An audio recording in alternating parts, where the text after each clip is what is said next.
That's Soda Pup. Hello, and welcome to the Soda Pup Enrichment Lab podcast, where we speak to experts, authors, practitioners, and brands about canine enrichment practices. Join us as we learn from our guests how to help our dogs lead a happier, healthier, and more enriched life. And now, here's your host, Chris Chandler.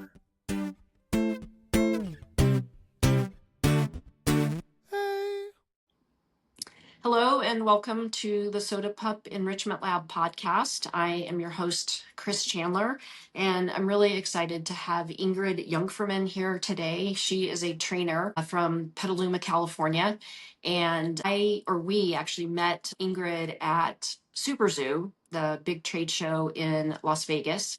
We're really interested in talking with her about her approach to training, and in particular, talking to her about her approach to enrichment. And so that's what we're going to do today. And Ingrid, would you just give us a little bit more of an introduction about yourself and maybe how you got started in training and how you work with Yeah, dogs? definitely. Thank you so much for having me. I'm so excited to be here and chatting with you about all things dog and enrichment.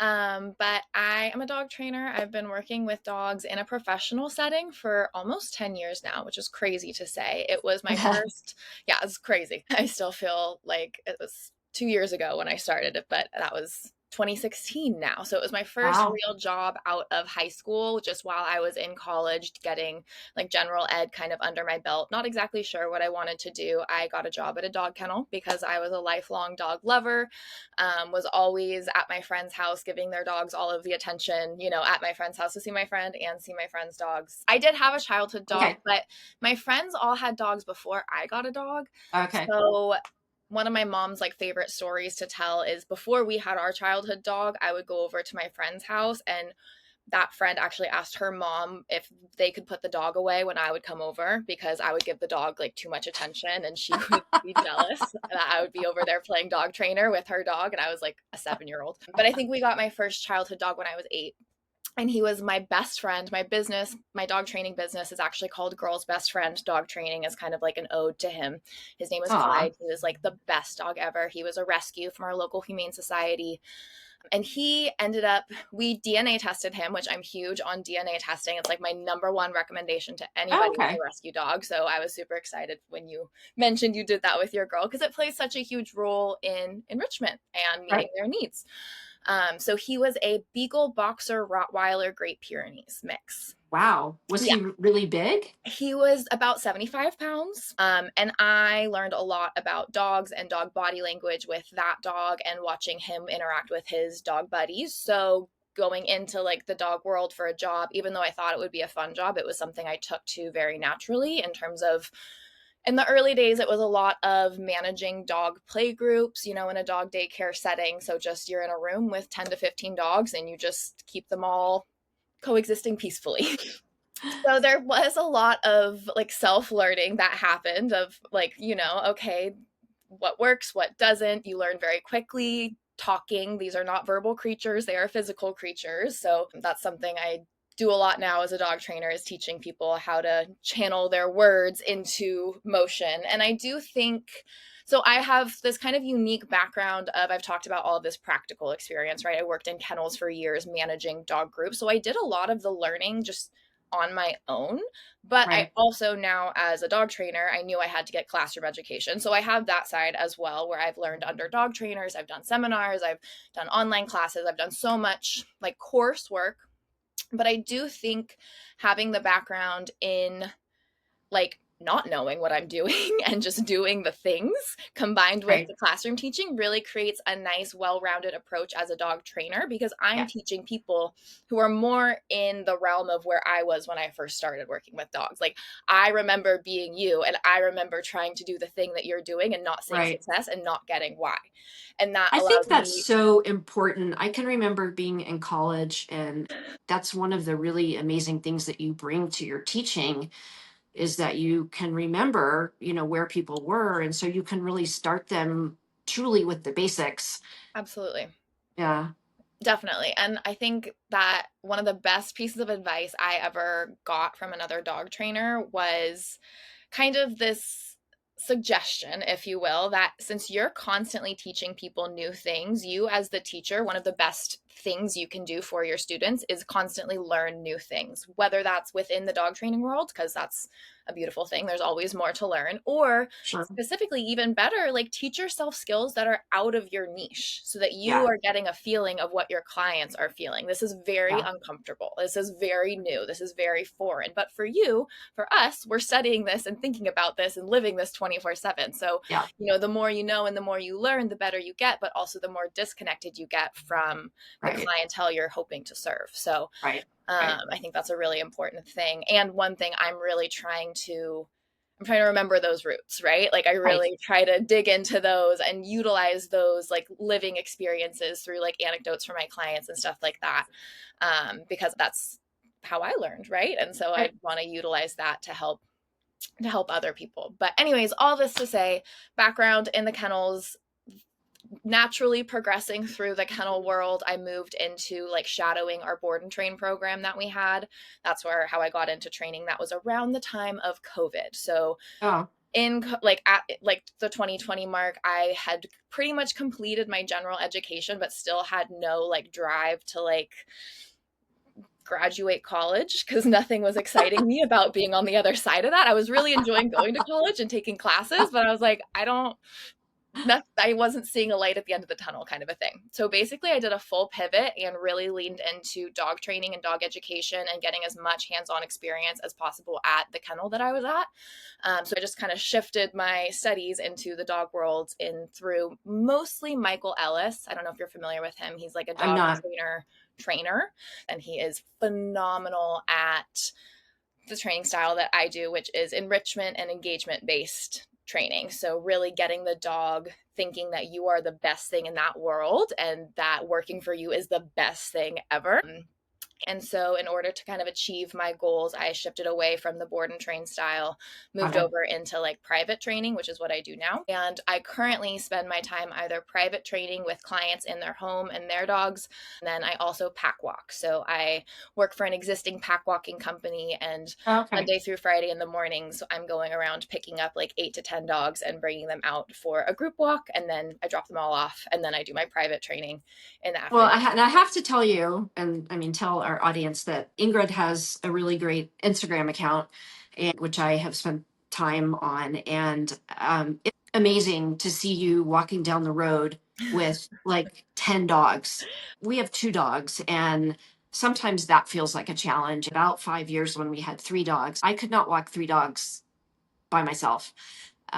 So, and I know that you're a dog trainer, but still, it it seems like an amazing accomplishment. And there, all the dogs are just walking along. No, So how do you accomplish that? it's the craziest thing. And I do compare it to like a teacher with kids in a classroom, which Got we it. all experienced it. So that's not the most like foreign concept in the same way seeing 10 dogs together is like so foreign to a lot of us. But take like formal education aside, if you're just a random human and you're trying to corral 35-year-olds into a classroom, like that's a big feat. So it's all in the structure and that we're not just taking 10 random dogs and putting them on Right. leash. It's Right. all about the slow introduction, and they basically don't know any other option when they're with us, which sounds crazy, but we see them No, in I this think that very like sounds, yeah. we see It's them like in a very they know controlled the and small right. part of their world versus their owners are seeing them in every single aspect of their life. So the Right. relationships that we have with these dogs is Right. just very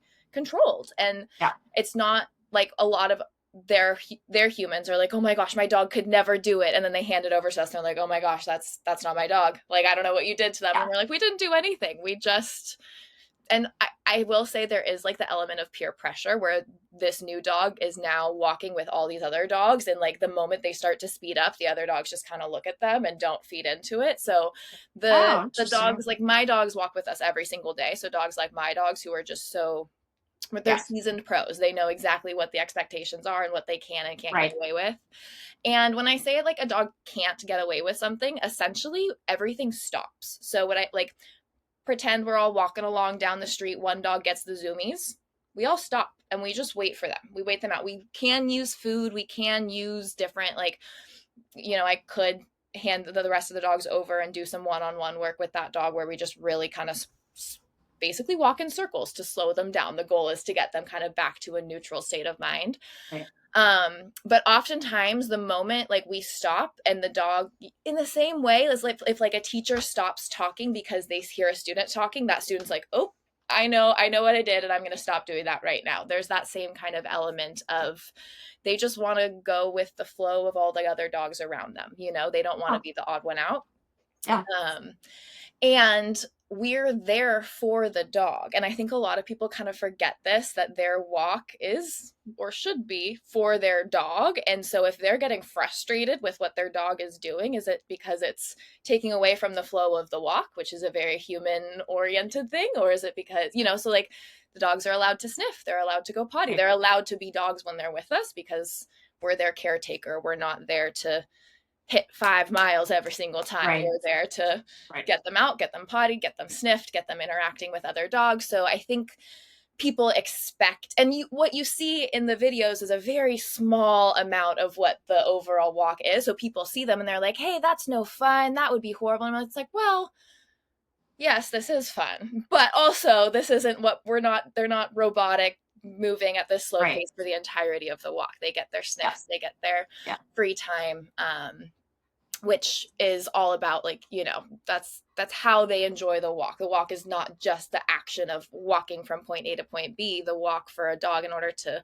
meet all of their needs, they need to sniff. They need to sometimes maybe dig around in the dirt, roll in the dirt, rub on the bark, really engage with the environment. And so that's what we're all about with the pack walk and also on an individual level with the training. So cool. Yeah. So one of the things that you mentioned earlier was that you love the idea of DNA testing, and so I'm wondering if you will talk about that and talk about for you how that informs enrichment, the enrichment that you choose for a certain dog.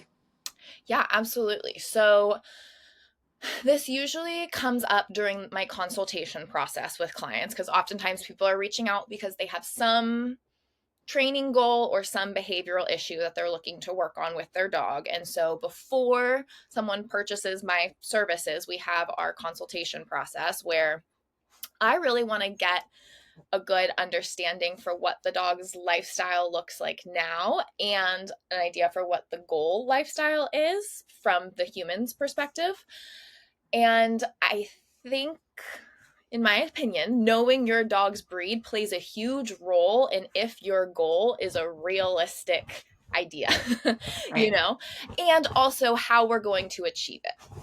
Right. Like the ways in which we are going to achieve that goal. So having breed knowledge and information, if you have a rescue and at this point in the conversation a client's telling me, yes, we have this rescue dog, I just look at more information allows me to do my job better, which then allows your goals to be met sooner and or easier. Got it. Yeah. And breed information gives me information on realistically, like my goal is to get like I said, your dog thinking you are the best person in the world. And the way that we do that is shared enjoyable activities. And not all dogs enjoy to do the same things. And breed gives me information of where to start. It's a starting place. It's not a guarantee. Like, classic is most labs like to retrieve things because that's what they were bred to do. But is it a guarantee that every single lab likes to play fetch? Not necessarily, but is that where I'm going to start?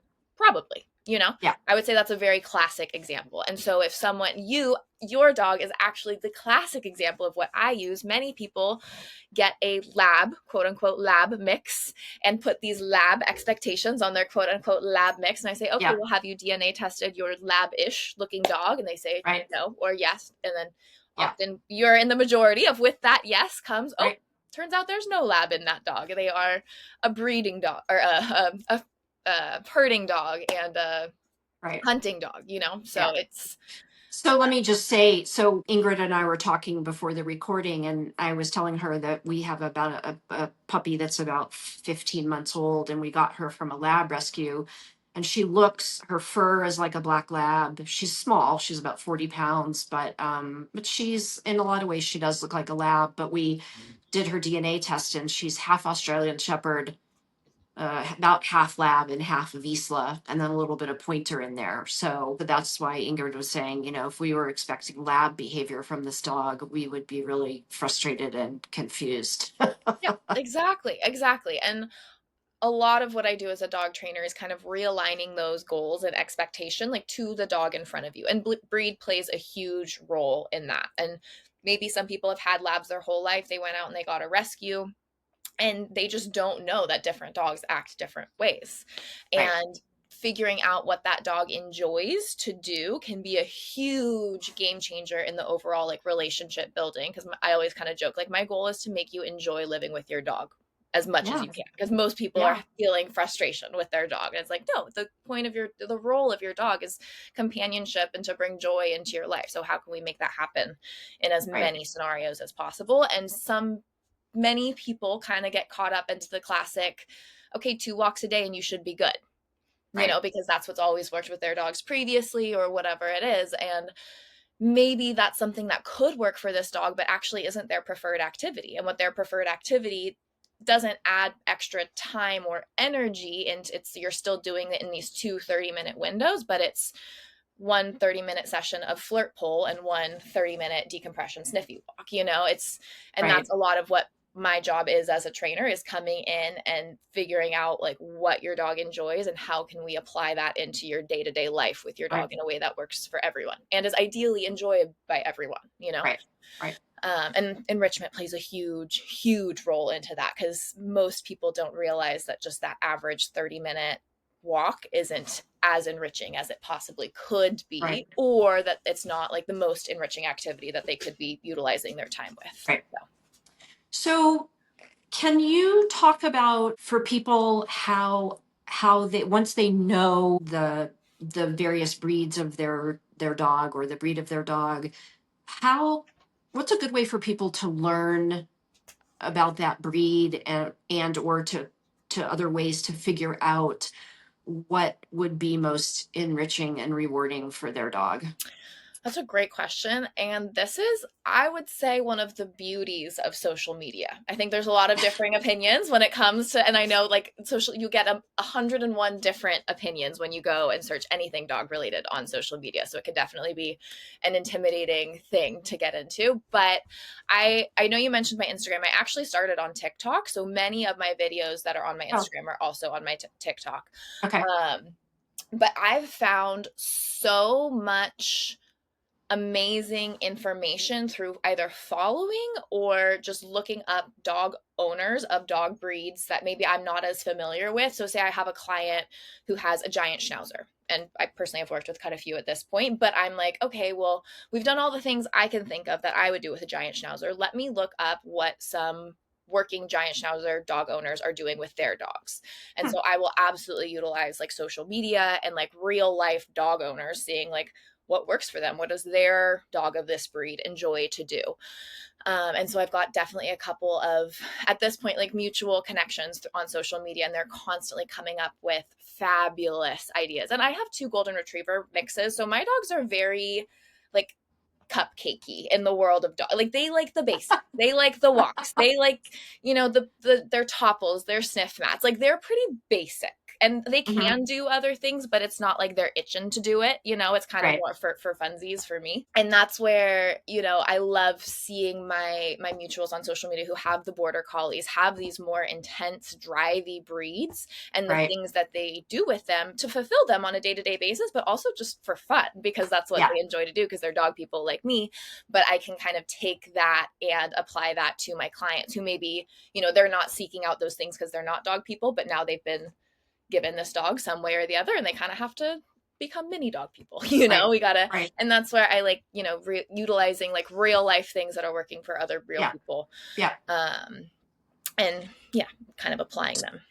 So can you, and I know this will be general, but say, can we take some dogs, or maybe some general characteristics of dogs, like say your lab retriever, your maybe herding, dog, I don't know if there's some sort of general categories, and just talk a little bit with some examples of things that you might offer, that it would be reasonable to think of at least initially offering dogs that sort of fit into those spaces. For sure. So I think the most commonly done enrichment activity is going to be fetch. Like that, I would personally put into the category of enrichment activities. I think like, and walks, fetch and walks are like your most common basic ones. And most retriever owners that I'm working with are already playing fetch with their retriever type dogs. The only modification that I'll make is I will add some structure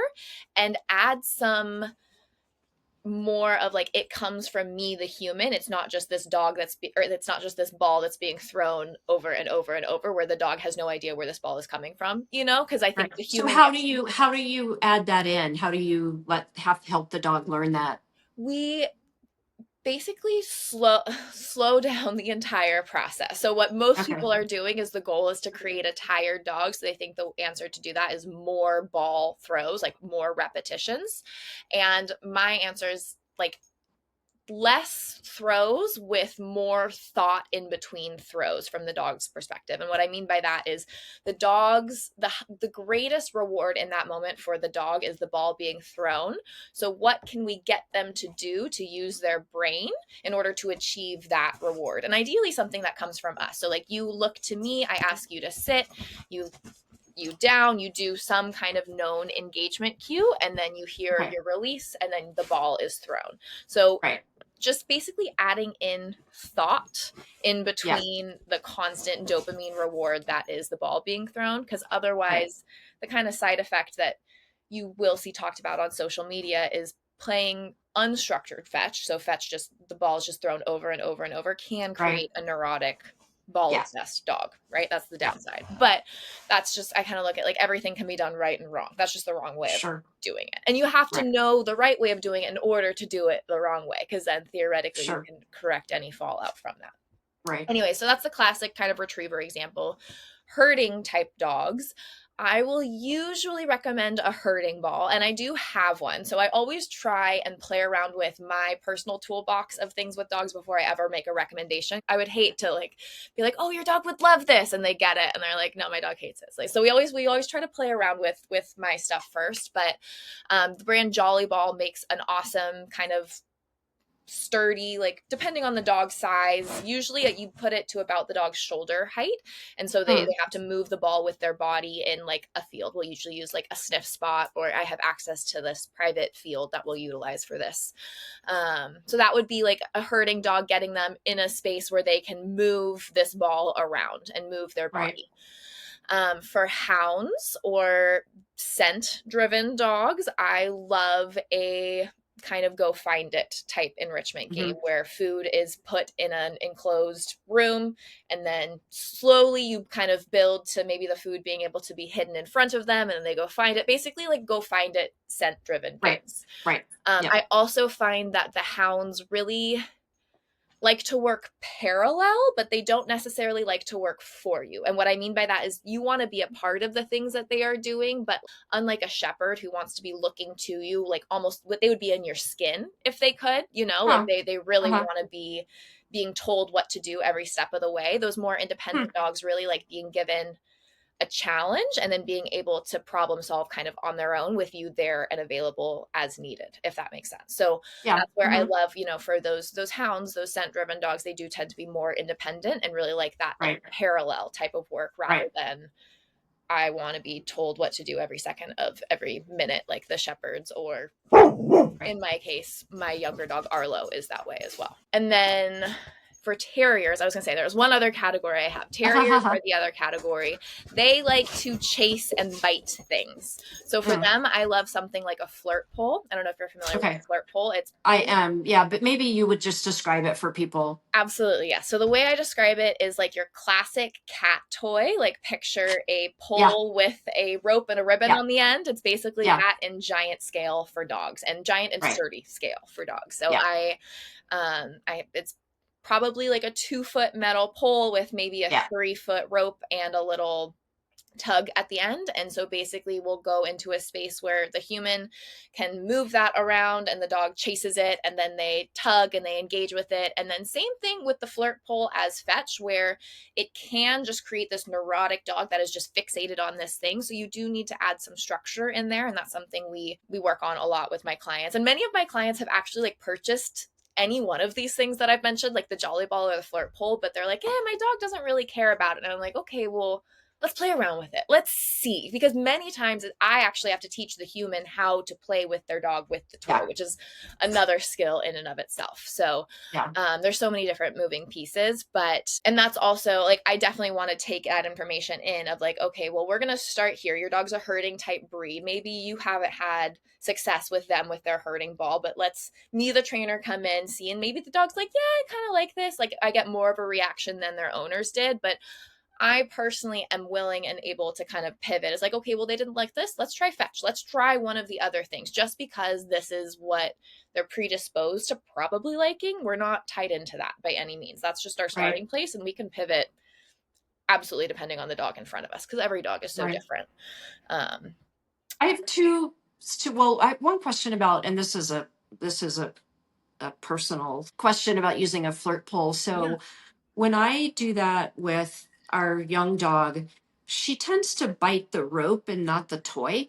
Mm-hmm. And I have been uncertain about how to teach her how to use it. What toy do you have? Like a soft plushy toy at the bottom? Like, Yeah, right. Well, I think what we have on it right now is those the rope, they're kind of like the rope like chew toys. yeah. It's like a ball, but it's made of rope. It's not super big, Okay. but that's what's on there. I've found that some dogs are seeking out a certain texture to hold on Okay. to, because it's like they get a better grip there, if that Oh makes yeah. sense. And Yeah, yeah. so if depending on what flirt pole you have, I might just modify it so that Yeah. it's like the part that the dog's trying to grab is the part that I want them to It's grab, if that makes right. sense. Because like as long as it's like not near my fingers or anything like that. But I've definitely done that with other, like my flirt pole is just one big rope, so it's all the same texture all the way through, and it's just got like a little knot at the end. But I've definitely done that with client flirt poles where like they have something on the bottom that the dog just has no interest in, so we just take that off and just Got use it. like the rope and maybe tie a knot in it. um Yeah. so I think I would just play around with like taking the thing on the end just out of the picture completely and seeing if she's interested in biting and holding on to higher up on the rope, and seeing if that will Yeah, work. I think she'd definitely be interested in that. I Okay. just don't want her to Yeah, chew and my that's where rope like up. personally as a trainer, I'm not mad that maybe you're not grabbing onto the part that is meant for you to grab onto, because you're still participating in the game, you Got know? it. Yeah. Yeah. Um, let's see. I was going to ask you about dogs that like some sort of enrichment for dogs that have sort of just like a prey drive where they like to chase.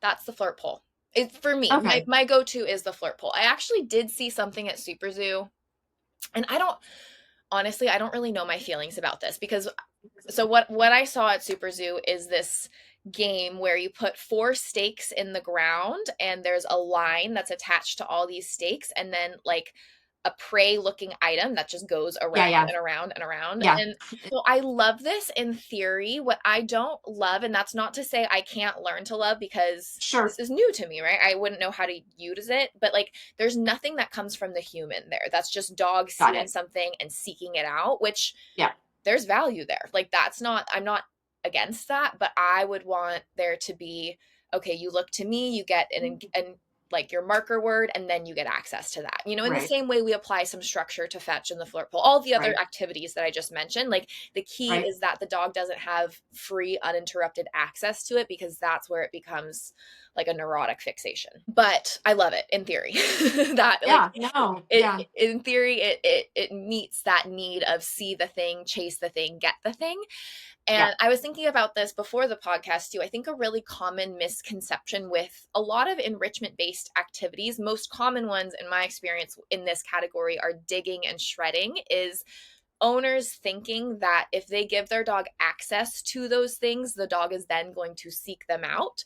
When in my experience and like in reality, it's quite literally the opposite. If we're not giving our dog a healthy outlet for these natural instincts and desires that they have, there's more likely to be fallout and breakthrough moments where they're now digging in my garden, now chewing on shredding my toilet paper or my paper towels or something like that, versus like personally with my dogs, we go to the beach. I bring them into areas where digging and foraging is allowed.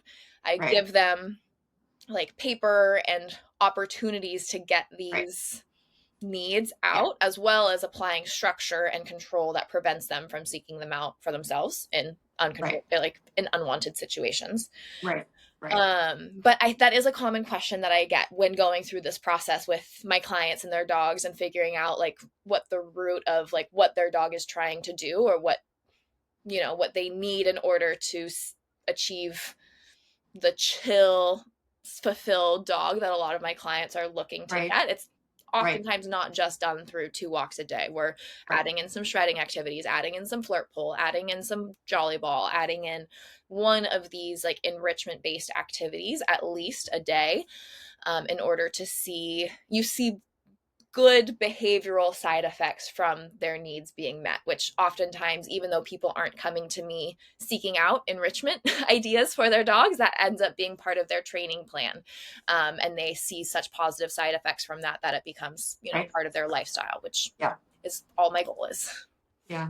Do you, and I know I'm asking you to think of this off the top of your head, but do you have a couple of examples of dogs that maybe had problematic behaviors where you helped the owner employ some sort of enrichment that helped with that behavior?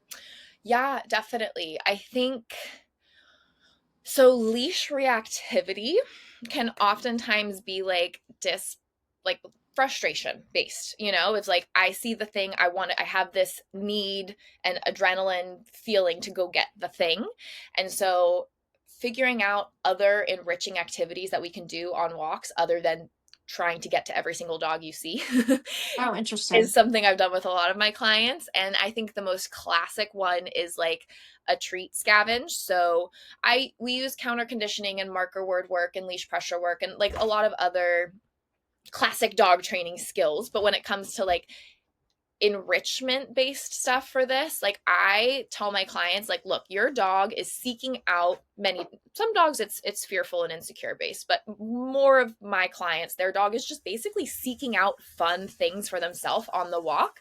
So let's show them how fun sniffing the bushes, how fun like scavenging through the dirt, like what are these other fun enriching activities that we can do on our walk that aren't the bad things that we're experiencing right now, which is lunging. And most humans are just kind of in the habit of going from point A to point B. They're bringing their dog on all the same walk. So at this point, their dog is kind of bored. And so they're seeking out other things that bring them stimulation. And so I guess this isn't like one classic example, but this is something I'm doing with honestly a majority of my clients, is kind of breaking the mold from bringing their dog on just that same neighborhood walk every single day. Because if you're bringing them to a new place, they're going to be so distracted by all these new sniffs and in engaging in their environment that they won't have the energy or the need to go and seek out that reactivity. And again, this is not dogs who are fear-based, reactive, aggressive, you know, this is like the kind of average, like I'm just kind of seeking out something to do kind of reactive dog. So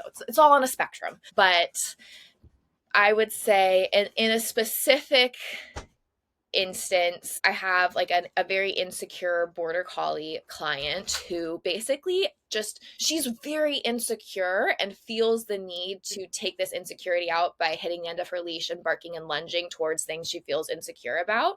So what we're trying to show her is that when you feel those big feelings, make space from the thing and look to me, and then I will guide you into areas that you feel better and more comfortable about the things. And then, you know, we're utilizing enrichment and her, because she loves to sniff. She loves taking in her environment, but then all of a sudden something scares her and freaks her out, and then she spirals. So we're utilizing this her liking to take in her environment, where every single time something big and scary happens, it's like, look at this sniff over here. We don't need to spend time existing in this fearful state. We're utilizing our environment and that sniff enrichment that she loves to kind of counter condition those scary outside things. Yeah. So I was telling Ingrid before we started recording that one of her recent Instagram videos was really helpful to me. And you demonstrate the other idea that you've talked about in terms of just engagement with your dog.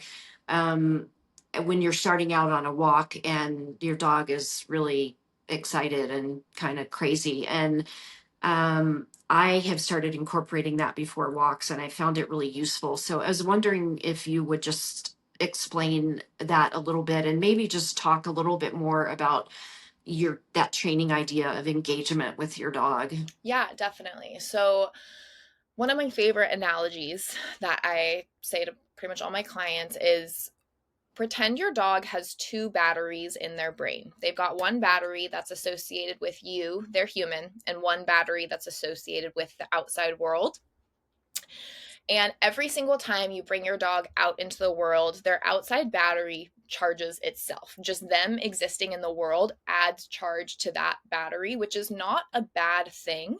But in order for us to be relevant to our dogs in that environment that is naturally charged to them, we need to do something to add charge to our battery. And doing enrichment actually based activities and or engagement based activities with our dog before and or during and or after these activities that are naturally stimulating that world battery is my favorite way to remain relevant to my dog in that environment. So all of this summed up to say, classically, when I come into a scenario as a dog trainer, I will say, okay, like, what does a regular walk for you and your dog look like? For most people, they grab their leash, they put on their shoes, they leash their dog, they go out the door, they're down the block, and then now all of a sudden they're like, oh my gosh, my dog is going crazy. That's when the human now all of a sudden locks into, oh, okay, now it's walk time. And my role as the dog trainer is the walk starts the moment the dog knows the walk is happening, which for many dogs is when the shoes come out, when the leash comes out, when us humans start the process of getting ourselves ready for the walk. That's when I feel like for my dogs, if I have the thought in my mind, it's like my energy must change or something. And I'm like, what did I do? Totally. So I also kind of look at the act of being outside and on the walk as a privilege. And in order to access that privilege, I don't need you robot perfect dog. I just need you can communicate with me and isn't in what I affectionately call bird brain mode dog, like that dog who's just so environmentally absorbed, there's nothing you can say or do or throw steak in front of their face and they could care less. And most of the time we're seeing that state of mind in those first 5 minutes of the walk before I come into the picture. Usually most owners are seeing that and experiencing that right as the walk is starting. So slowing down the process of getting the walk started is huge in terms of seeing a desired behavioral shift in your dog. And most people do make the joke after we do what I'm about to describe of, oh, they're just tired. I'm like, well, yeah, they're also doing the thing you wanted them to do. So why are we mad about that?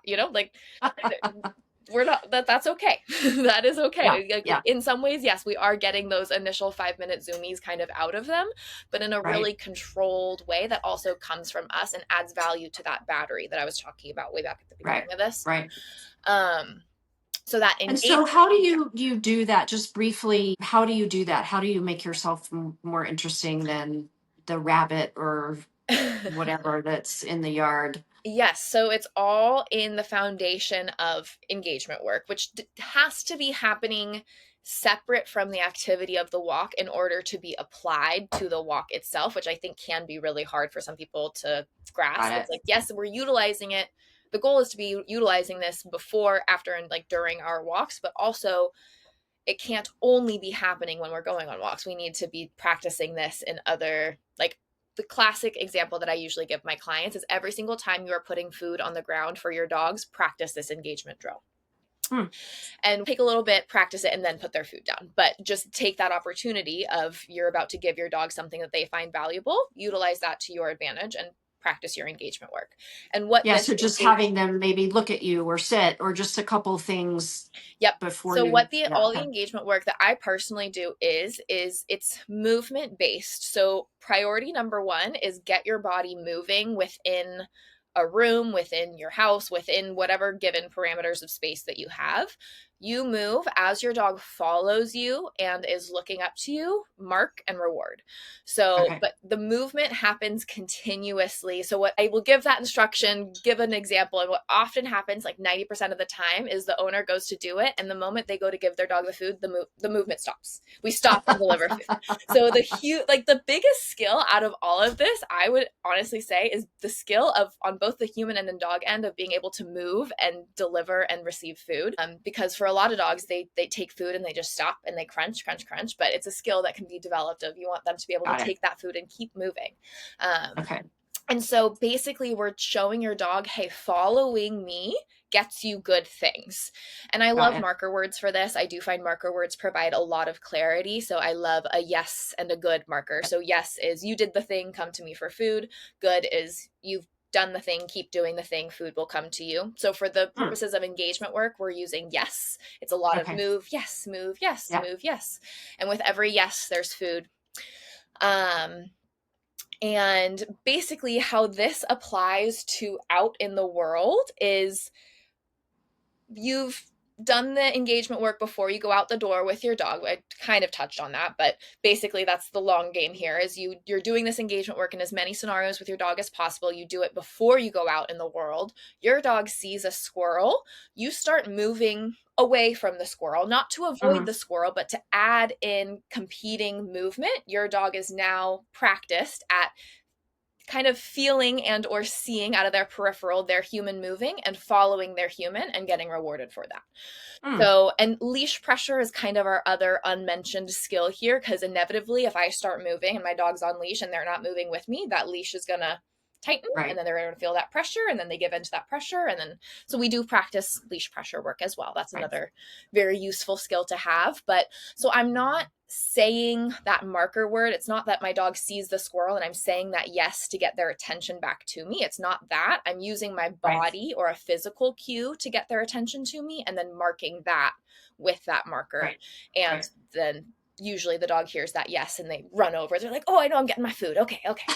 And then oftentimes they come and they take their food and then they go right back to the squirrel and then we repeat the process. It's not Right. that, and this is where I remind my clients, just because you're going through the motions, your dog isn't now going to ignore squirrels forever. We now have our process in place that we do every single time we see a squirrel. Yeah. And dogs basically make decisions based off of what brings them reward. And so if every single time they see a squirrel, they get to stare at it and chase it a little bit before we start practicing our things, they're going to keep taking those opportunities as we're offering them. So it's not Got my it. job as a Yeah. trainer to tell you what opportunities to offer and not offer. It's my job to Right. just let you know every Yeah. single time you do that, you're kind of undoing this training we're working on. So just be mindful Right. of that. This is Wow. Arlo. This is my Hi, Arlo. younger of my two. Aw. He is a golden retriever Malamute mix. Oh, So wow. he's very floofy. He's beautiful. You want to come this way? Well, is there anything that we haven't touched on that you would just really like to pass on to people about enrichment as we wrap up?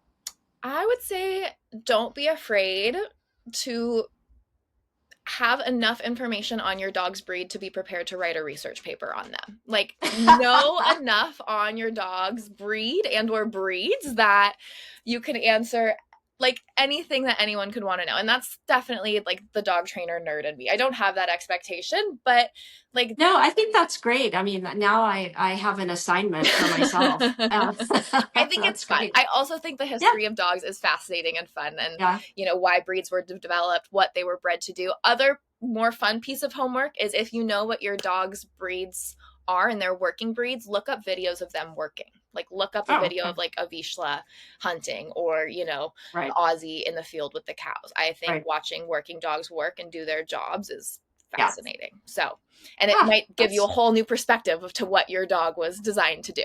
So yeah, for sure. I think that So would last question. this can be like true or aspirational or both. If you were a dog, what kind of dog would you be? Definitely a livestock guardian breed, I would Ah, say. Yes, okay. hot take. I'm also a tall girl, and so they tend to be tall breeds, and maybe there's some bias there, but like Anatolian Shepherd, Great Yeah. Pyrenees, and I love a lazy day. Like that's one thing about me. I love a day where I can just chill and lay in the sun. And so, I would say a life of just laying in the sun guarding sheep all day. That sounds pretty good to me. That's your jam. Yeah, that's my jam. But like ready to roll and ready to defend the herd if needed. But for the most part, just coexisting Chill. and loving and cuddling all the sheep sounds good to me. That's so great. Well, I want to thank you so much for being here and just let everybody know that we'll have Ingrid's socials in the show notes. And so you'll be able to find her and watch her in really informative videos. Oh, thank you. And so thanks for being here. Yeah, absolutely. Oh my gosh, thank you so much for having me. I love talking dogs. We can talk dogs any day, all day. Yeah, we talk for many more hours. Thank you for listening to this episode of the Soda Pup Enrichment Lab podcast. We hope you've learned new ways to keep your dog enriched and entertained. You can find more information about our guest and how to contact us in this episode's show notes. You can find this podcast wherever you get your podcasts. You can also view it on the Soda Pup Enrichment Lab YouTube channel and on our website at sodapup.com. If you enjoyed this episode, you can help us by subscribing, by recommending the podcast to others, and by leaving a review. Thanks. We'll see you next time.